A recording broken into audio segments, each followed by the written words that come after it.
बहुत समय पहले की बात है। एक छोटे से गांव में सीमा नाम की एक लड़की अपने माता पिता के साथ रहती थी। सीमा पढ़ाई लिखाई में बहुत अच्छी थी और वो देखने में बहुत खूबसूरत थी। सीमा के माता पिता एक छोटे से ऑफिस में नौकरी करते थे। उनसे जो पैसे मिलते थे उनसे ही उनकी गुजारा चलता था। सीमा को उसके कॉलेज के राज नाम के एक लड़का को वो पसंद करती थी और वो दोनों एक दूसरे से शादी करना भी चाहते थे। ऐसे ही दिन जा रहे थे। एक दिन सीमा की माँ सीमा को बोलती है, देखो सीमा बेटी, मैं तुम्हारी शादी देना चाहती हूँ। अब तुम्हारी कॉलेज खत्म हो चुकी है। अब तुम एक अच्छे से लड़के देख के शादी कर लो। मेरे दोस्त का एक बेटे है, नाम है राहुल। उसके साथ मैंने तुम्हारी शादी तय कर दी है। वो एक सरकारी नौकरी करता है। तुम सुखी रहोगे। अरे माँ, आप ऐसे कैसे कर सकती हो? मुझसे बिना पूछे मेरी शादी क्यों तय कर दी? मैं राज नाम की एक लड़की से प्यार करती हूँ और उससे ही शादी करना चाहती हूँ। ये तुमने क्या कर दिया? तुमने तो हमारी नाक कटा दिया। ऐसे कोई काम नहीं चलेगा हमारे खानदान में। अच्छा बताओ, तुम्हारा पसंदीदा लड़का राज करता क्या है? उसका छोटा सा एक दुकान है बाजार में। बाजार की दुकान में मिठाई बेचता है और उससे जो पैसे आते हैं उसी से उसका गुजारा होता है। अरे तुम ये कैसे बातें कर रही हो? वो लड़का एक हलवाई है, ज्यादा पैसा कमाता नहीं है। लेकिन मैं जिस लड़के से तुम्हारी शादी तय की है वो बहुत पैसा कमाता है। उसका माँ बाप भी बहुत अमीर है। तुम उससे शादी करोगे तो बहुत सुखी रहोगे। मेरी बात मानो और उस राज को भूल जाओ और राहुल से ही शादी कर लो। सीमा अपनी माँ को समझाने की कोशिश करती है, लेकिन उसकी माँ उसकी एक नहीं सुनती है। ऐसे ही वो उसकी शादी राहुल से करवाना चाहती है। ये देखकर सीमा के पास और कोई रास्ता नहीं होता है और वो घर से भाग जाती है राज के साथ। और फिर वो दोनों शादी करके घर आते हैं। घर आने के बाद उसकी माँ ये देखकर बहुत गुस्सा करती है और उसे बोलती है, सीमा देखो, आज से तुम्हारा हमारा कोई रिश्ता नहीं है। तुमने मुझे बिना बताए शादी की है। अब अगर तुम्हें कभी भी किसी भी चीज की जरूरत हो तो हमारे घर में मत आना। मेरी बेटी मेरे लिए आज से है ही नहीं। मैं तुम्हारे बिना ही जी लूंगी। अब से तुम्हारी शक्ल मुझे मत दिखाना। ऐसा कह के गुस्से में सीमा की माँ सीमा और उसके पति राज को घर से भगा देती है। सीमा और राज वहाँ से चली आती है और छोटा सा एक घर किराया लेते हैं और वहाँ पर रहने लगते हैं। वो दोनों बहुत ही खुश थे। राज दुकान जाता था और हमेशा आने के समय उसके लिए मिठाई लाकर आते थे। सीमा एक दिन अपने पति से पूछती है, अच्छा मुझे ये बताइए कि आप हमेशा मेरे लिए मिठाई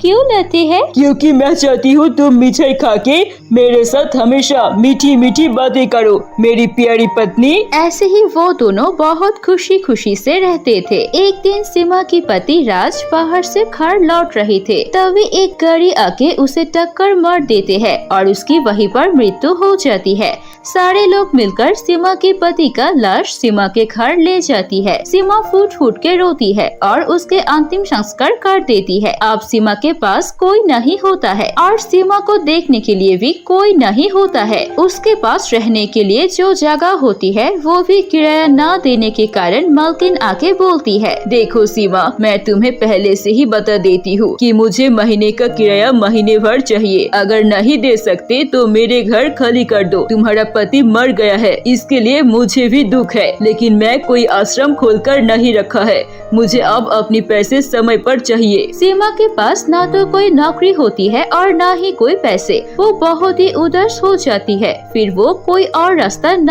होते हुए अपने माँ के पास वापस जाती है और माँ को सब कुछ बताती है। माँ, मेरी पति अब इस दुनिया में नहीं रही है। इस दुनिया में अब मेरा और कोई नहीं। आपके सिवा आप मुझे अपने घर में थोड़ी सी जगह दे दीजिए। मैं कहाँ जाऊंगी और कहाँ रहूंगी माँ? नहीं, तू मेरी इजाजत के बगैर उस रात से शादी की है। मैंने पहले कहा था कि तुझे अपनी किस्मत खुद देखनी होगी। कि अब तेरी पति मर गई है, इसमें मैं क्या करूँ? मेरे घर में तेरे लिए कोई जगह नहीं है। तेरे लिए मुझे बहुत शर्मिंदा होना पड़ा है। सीमा की माँ उसकी कोई मदद नहीं करती है। सीमा उदास होकर उसके माँ के घर से जाने लगती है। अब सीमा के पास नहीं तो कहीं जाने को था और न ही कुछ करने को। सीमा बहुत उदास हो जाती है और वो चलते चलते एक जंगल किनारे पहुँच जाती है और फिर वहाँ बैठ के रोने लगती है और अपने आप से बात करने लगती है। मेरी माँ ने शायद सही कहा था, अगर मैं अपनी माँ के दिल नहीं दुखाती तो मुझे शायद ये दिन देखना नहीं पड़ता। अब मैं अकेले कहाँ जाऊंगी? मेरे पास न रहने का कोई घर है और न ही करने के लिए कोई काम। मुझे कुछ समझ में नहीं आ रहा है। ऐसा सोच के वो रो रही थी, तभी उसे दिखाई देता है एक पक्षी जो घायल हालत में पड़ा हुआ था। ये देख के सीमा उस पंछी के पास जाती है और उसकी हालत देख के सीमा को बहुत तरस आता है और फिर सीमा उस जंगल से कुछ घास फूस लेकर उसकी मलहम पट्टी कर देती है। कुछ देर जाने के बाद वो पंछी बिल्कुल ठीक हो जाती है और फिर वो पंछी एक जादुई परी में बदल जाती है और बोलती है, सीमा मैं तुम्हारी सारी बातें सुन ली। मैं तो बस तुम्हारी परीक्षा ले रही थी कि तुम एक घायल पंछी को देखकर उसकी मदद करती हो या नहीं। तुम दिल की बहुत अच्छी लड़की हो, इसलिए मैं तुम्हारी मदद करूंगी। यहाँ से कुछ देर एक जंगल है। जंगल में एक जादुई पेड़ है, जिस जादुई पेड़ में 5 जादुई फल है। अगर तुम उस जादुई पेड़ के पास जाओगे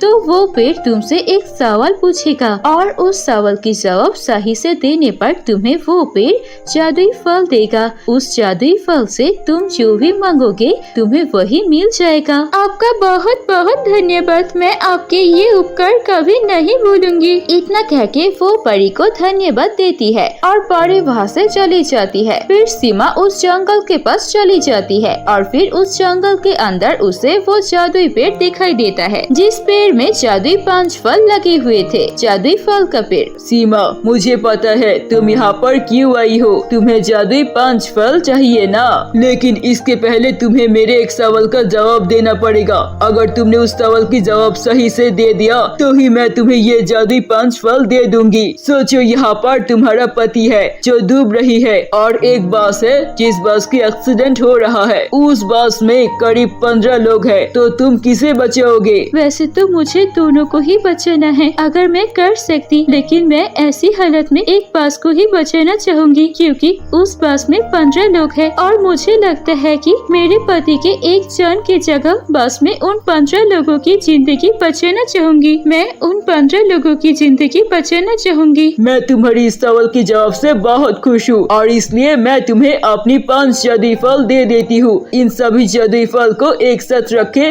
तुम जो भी मांगोगे तुम्हें वो मिल जाएगी। ऐसा कह के वो जादुई पेड़ वहाँ से गायब हो जाती है। सीमा फिर वो 5 जादुई फल को लेकर जंगल से दूर जाती है और फिर वो सभी जादुई फल को एक साथ रख के बोलती है, जादुई फल मेरे पास रहने के लिए कोई घर नहीं है और न ही कुछ खाने के लिए। मुझे रहने के लिए घर और खाने के लिए सामान दे दो। इतना कहते ही वो जादुई 5 फल उसके लिए एक बहुत ही खूबसूरत सा घर प्रकट कर देती है और उस घर के अंदर उसके जरूरत की सारी सामान होती है। ये देखकर सीमा बहुत खुश हो जाती है और उसके बाद सीमा की जिंदगी में किसी भी चीज की कमी नहीं होती है। वो उस जादुई फल की मदद से गरीब लड़कियों की भी मदद करती है और खुशी खुशी अपना जीवन बिताने लगती है।